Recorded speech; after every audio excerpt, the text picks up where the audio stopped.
पाणी प्यायला सुरुवात केल्याबरोबर नकरानं आपला डाव साजून मगर म्हणायचं, आपण मगरी म्हणतो आहे ना, मगरीने त्या मग नकरानं डाव साधला आणि त्या गजेंद्राचा पाय पकडला, पाय पकडला. आता तो नक्र पाहिला तर 5 फूट लांब आणि 1 फूट रुंदीच्या अंगाचा असेल आणि तो गजेंद्र हत्ती 7-8 फूट रुंद लांब आणि 12-15 फूट रुंद.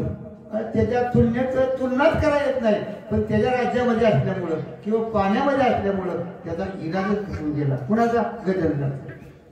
अरे पोरं म्हणतील बाबा बाहेर या, बाबाला कुठं ती सोडतंय कुठं. सर्वांनी प्रयत्न केलं आणि अंतकाळात त्या वेळेला दिवस निघून गेला, दिवस मावळला आहे का ना. बाबा तिथे अडकून पडलेली, नक्र सोडित नाही. या अगदी बाहेर आल्या, सुना बाहेर आल्या, म्हातारी डुबू करीत बाहेर येऊन किनाऱ्यावर म्हातारी बसली. आता काय करायचं, आता तिकडं त्याच्या ध्यानात आलं आता निर्वाणी बोल असे, आता हात मारायला पाहिजे. गजेंद्राला संकट पडले, धावा केला त्याने देवाचा, धावा ऐकूनी देवाले धावूनी तंटा तोडला दोघाचा. गजेंद्राने हात मारली, कोठे गुंतलासी द्वारकेच्या राया, वेळ कास कया. डावीला जर मरायला मला का मोकलतोस, मी नाही तुझ्या गणितामध्ये, मी तुझ्या व्यतीत नाही का, माझी मोकळी का करतोस, माझ्याकडचा काय उदास. कानावर शब्द आल्याबरोबर देवाला करुणीने हात मारली, करुणीने हात मारली का ना देवाला. बस बस कोठे गुंतलासी द्वारकेच्या राणा शब्द कानावर आला, चटकन उठून उभे राहिले. आई साहेब म्हटलं काय गडबड आहे. रुक्मिणी माता म्हणजे का गडबड. आई साहेबाला म्हणला हा आणि ती हत्ती बसी, हा आई साहेबांच्या जवळ आणि ती हत्ती बसी.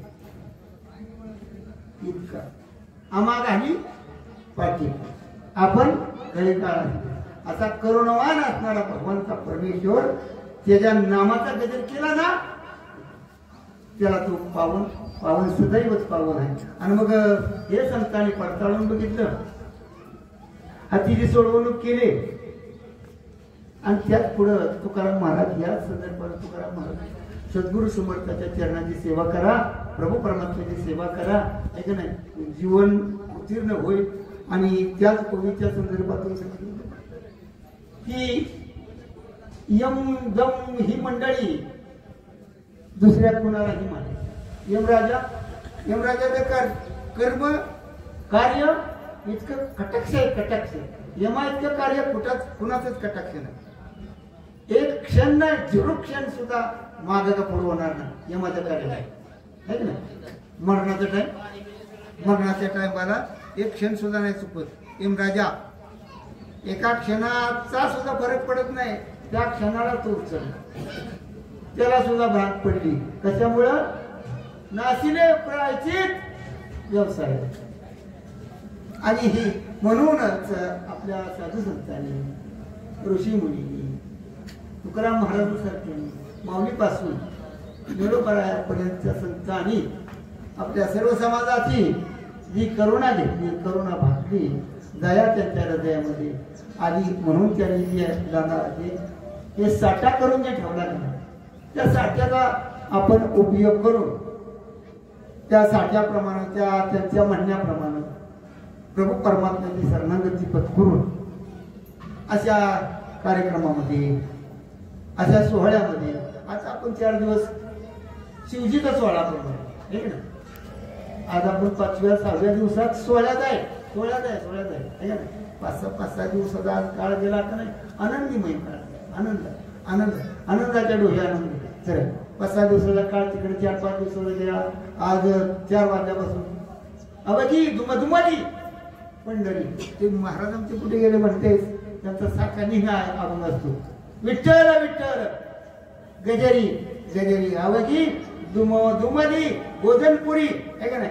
4-5-3 वाजल्यापासून नाही, सकाळी 9-10 वाजल्यापासूनच गोधनपुरीमध्ये त्या प्रभू परमात्म्याच्या नावाचा गजर जो चाललेला आहे का नाही, त्याने सर्वांच्या अंतकरणामध्ये असलं उन्हाचा तडाखा असून सुद्धा सर्वांची अंतकरणं फ्रीज सारखी झाली. काय म्हणत त्याला एसी का काय म्हणते ती, अशी गार गार गार हवेत सर्वांना आनंदमय वातावरण वाटू लागलं.